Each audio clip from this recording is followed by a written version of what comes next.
It is my honor to speak on behalf of the government of President Bernardo Arévalo de León, who, since he became president, has focused on strengthening enforcement and full respect of human rights. I congratulate Ambassador Jorge Lauber on his election as president of the Human Rights Council. His experience and leadership will be crucial to implement the priorities of this 19th cycle. I reaffirm my country's full support to the work that he leads and the timeliness of strengthening multilateralism and renewing our commitment to the principles and values that underlie it. Guatemala comes to this council in the conviction that defending human rights is only possible through unity and diversity.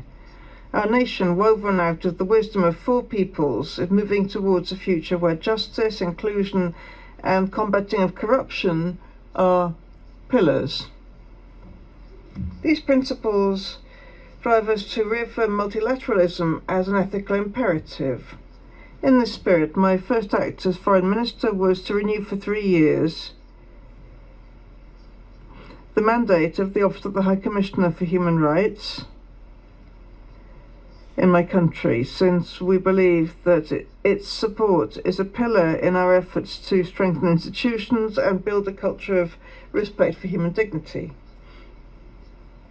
I thank the High Commissioner for the constant support and recognise that his visit in July last year made it possible to implement the shared commitments for all Guatemalans.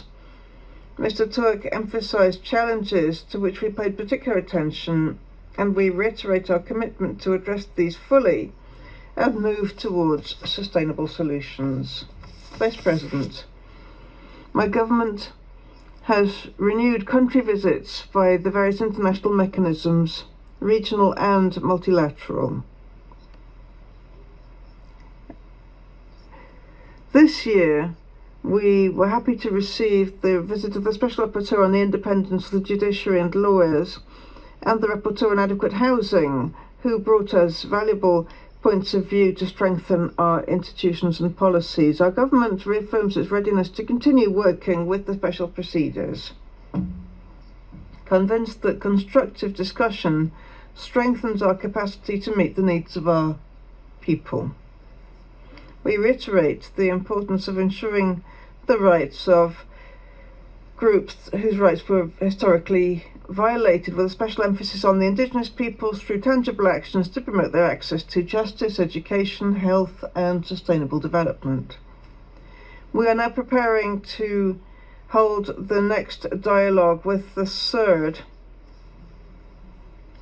This process includes civil society and the 3 branches of state power in order to ensure adequate attention to the requirements of the indigenous peoples and take convincing steps to eradicate racism and racial discrimination in our country.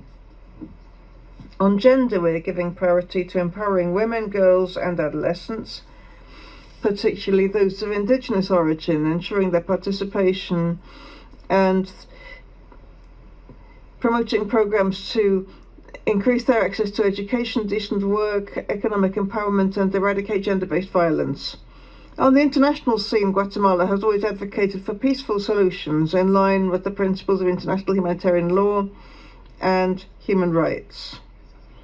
In that connection, we recognise the current challenges and believe it is crucial to continue supporting global dialogue in order to promote international cooperation. On migration, Guatemala reiterates that we must join forces to generate actions that are comprehensive and have due respect to human rights of all migrants, maintaining a global vision and unity with the inclusion of regional strategies and cooperation to address economic and social aspects.